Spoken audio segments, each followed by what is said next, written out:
We're in for another treat from brother Jarius Isabell. He's a junior at Mississippi State.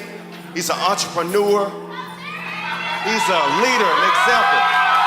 All those with Jarius, wave your hand if you're here to support Jarius. Y'all give it up for Jarius Isabell with our inspirational message. How are y'all doing this morning? Something about that name, Jesus. I love him. How about y'all? Okay, so look, I'm going to start out with a question today before we get started with this good stuff I got for y'all. And the first thing I want to ask y'all is, does it feel good to be at zero? And the reference I have for that is John 7:2-4. Do not judge according to the appearance, but judge with righteous judgment. And the paraphrase that I had I quoted from Shannon Sharp. Never judge a person by where they're standing. And though that's not easy, because we all look at the big result based off everything we see. And before you try to tell somebody they're doing good or they need to do better, always go back to the origin. Follow up where they came from, and so you can appreciate the journey that they had to embark on.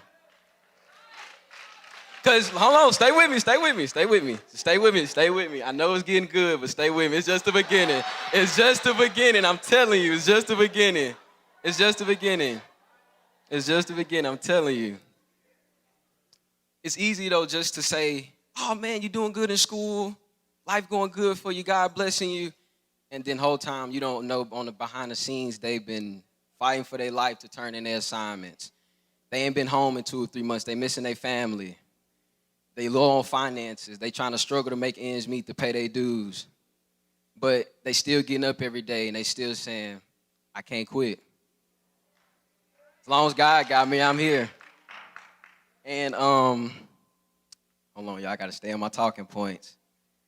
And like I said, consider where they come from. The hardest part, though, about that is just not everybody ready to leave home yet.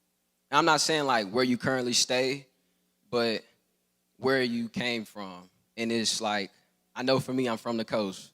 A lot of y'all might not know that. Being here in Starkville for 3 years, and for the first time this year, I haven't really been home. The transition has caused me to change. Because a lot of things I thought I knew about myself, I never knew.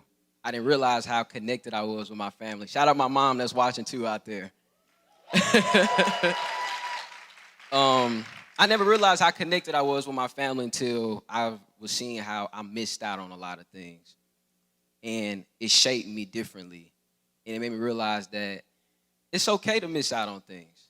That's a part of life. And when the calling for success is higher, you got to be able to answer that call. And let's just say I can't press the red button no more. I can't do it. And I'm going to close real quick because I want to give everybody else time. And in this message, I just want to say, just because it looks plentiful doesn't mean it's edible. So like I said, just because things, okay, you want me to repeat it? Just because it looks plentiful doesn't mean it's edible. So I'm going to elaborate more on it now. So just because, for example, we go through our season of harvest, just because you're sowing and things are going good and you see growth doesn't mean pick at it yet. Just because you see that orange is turning orange and it's forming, don't get it just yet.